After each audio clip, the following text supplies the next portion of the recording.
That was a good salad. Who's gonna do the dishes?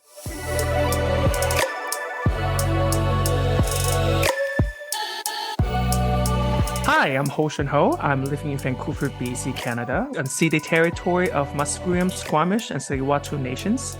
I'm an immigrant to Canada from China. Hey everyone, I'm Andrea, coming to you from Victoria, but more importantly known as unceded Esquipsum territory of the Lekwungen-speaking peoples, the Songhees and Esquimalt First Nations, and I am an immigrant from the United States of America. Welcome to Dishes Out. We're here to respond to ridiculous comments, the naysayers, and the negative stereotypes. Yes, we're not going to let harmful and hateful comments have the last word. We're dishing it out, spilling the tea, and breaking down the words that divide, harm, and hurt. So join us every Friday for a new episode. Dishes out.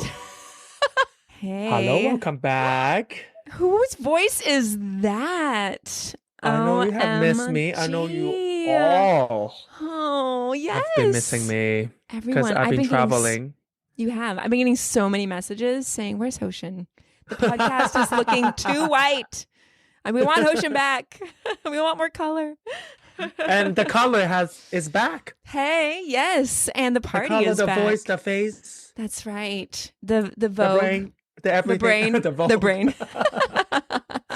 I'm not calling everyone else stupid, okay? I'm just saying that I have a brain too. You do have a lovely brain, and it's probably a little bit bigger than mine. I will. Breaking down a lot of the people that comments in our social media. Your brain is so much bigger than a lot of people that comment on our social media. Yeah, and I feel like Meta has, because of their allegiance now to Trump, I just feel like it is unhinged. I feel like they're very unhinged. Compared to TikTok, I'm like, TikTok seems like a gentle lamb, and you've got a roaring lion coming out of Instagram. You know, the photography and wedding dress, app. And you've got people like telling me I don't look good in my glasses. Oh my God. I think people just because Trump's stupidity broadcasting in broad daylight, so people feel like they should and can also show their stupidity. For sure. I think that's why. Before, Trump type of stupidity is never allowed to broadcast or even allowed to be in any form of media. But now, because it's everywhere, people is showing theirs as well. Exactly. And that's what our comment is today, is just loud and proud people who are not intellectually thinking for themselves. I do feel like if I were called to another mission, it would be media literacy. It would be digital literacy, like how to see if a news source is credible, how to thoughtfully engage in dialogue. But yes, Hostion, would you like to read this comment from Broman McGee? Yes. Okay. Roman McGee said, why is the diversity not working and our country is the worst it has ever been? Baby, another sit down because I want to see another B word, but I feel like this podcast should keep it classy, so we use this B word instead. That's baby. That's right. Good job. Yes. Way to humanize. Yep. Yeah. Baby. Yes. Just want to let you know, first, it's not true that the country is the worst it's ever. If you look at our GDP, if you look at a lot of rankings, just look into it. If you believe that you're right, you should really look into your data. So I'm just saying that you're wrong. We're not the worst country the country right now is not worst it's ever been. By many measures, we're the best we've ever been. By some other measure, we're not that great, I understand. Sure. But that's why country is. Sometimes we go up, sometimes we go down. Growth is never linear. No, or static. Or not static. Yeah. Exactly. Yeah. But I can proudly, confidently, truthfully, factually tell you that we are definitely not the worst it has ever been. No. And part of it is because diversity is definitely working. If you're comparing our current diversity and when the settlers just came in, when they were trying to kill all the indigenous, compared to that time, I think we're come a long way. The country has been way more lively, way more celebratory in many ways, and definitely way more multicultural, way more tolerant. Yeah. And Canada as a country, has been seen in the world stage as a country that celebrates multiculturalism. Right. People look to us for our immigration model. People look to us by our tolerance and our activism in the world stage for human rights. Yeah. So, Bro McGee, a brave baby, you are so wrong. Just plain and simple. It's not factual. Yeah. That's it. Yeah. Yeah. I think the diversity not working, the thing is, it works. Like you said, at the very beginning, when colonizers came here, it was awful, terrible, genocide. And it just continued over the years and over the years. And then you have the Human Rights Commission, you have the Multiculturalism Act, you have the freedom of conscience and religion. There's all of these initiatives that came forward because over time, thank you to diversity, said, actually, people who are from different countries make up who we are. Diversity also, I feel like a lot of Bro McGee's forget that diversity, like the biggest demographic that benefits from diversity initiatives, white women. Mm-hmm. White women were able to vote. We're still not making the full dollar that men make in Canada. We've got, like, last I checked, it was like 89 cents to every dollar that a man makes, that a woman makes. And so, yes, we still have room to go. At the same time, diversity actually gave your wife an ability to work in an office, to vote. It gave your daughter an opportunity to go to university, to be a medical doctor, to have an independent career and not be dependent on a man. So if we're looking at diversity and looking at where we are now, diversity has worked. You know why you think it hasn't worked is because you have an issue, Mr. Bro McGee. You're the one it doesn't work for. Because you've been told that somehow anything not you is inferior, it's different, it should be shut down, it should be quiet, and it should be kept away for no one to see. That's why it doesn't work for Bro McGee. But it works for all of us. Women, people of color, children, people with neurodivergent or physical diverse abilities. Like, it works for everyone. I agree.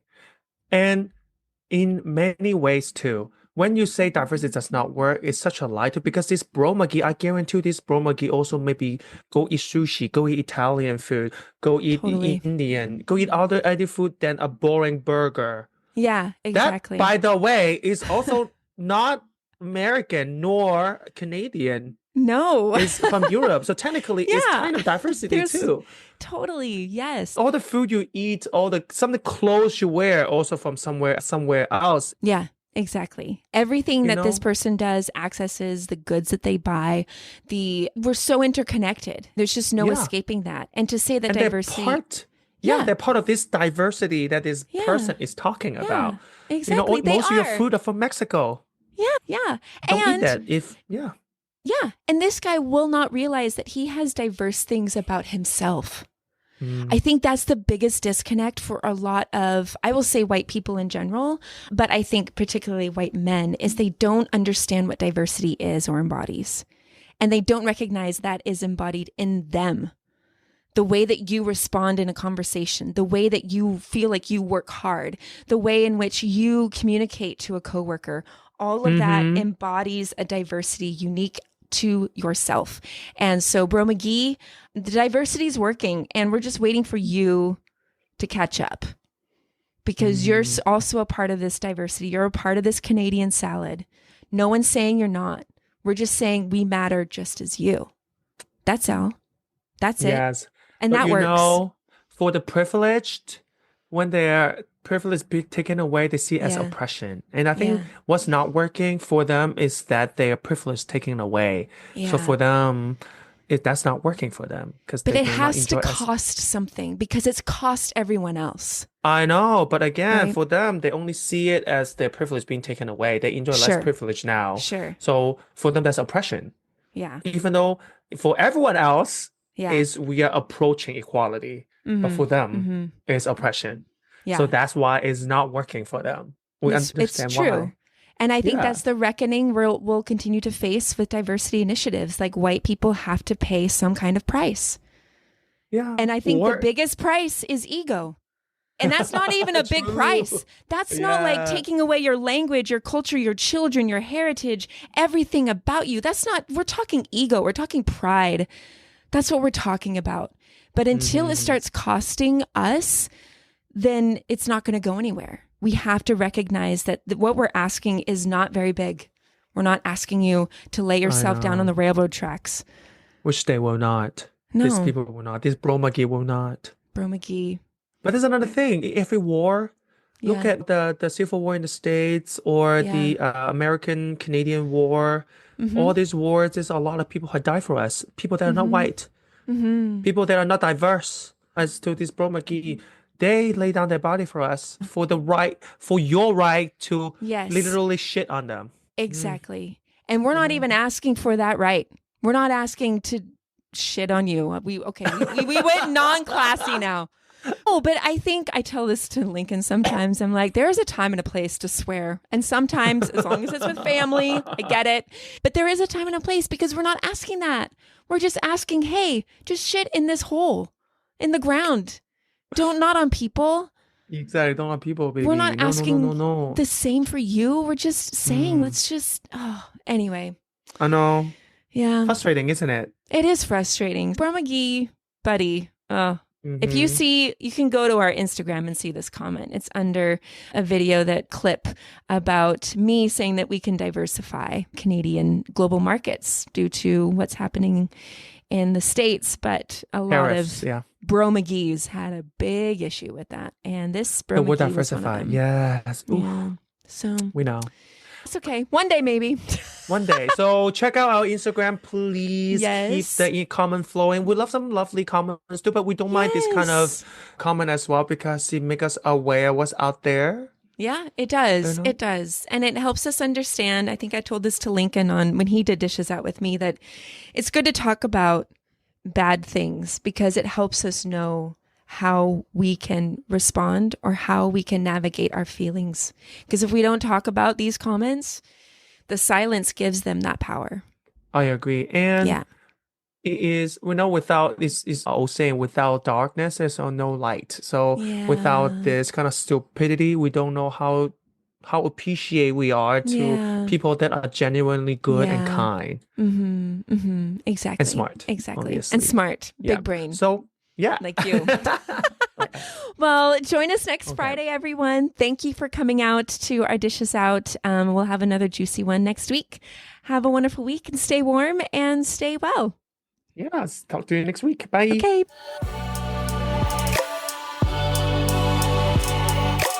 Canadian Salad is written and produced in British Columbia, Canada by Hostion Ho and Andrea McCoy.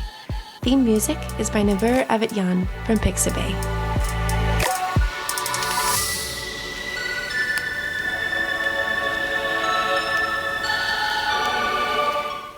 I like oranges with my salad.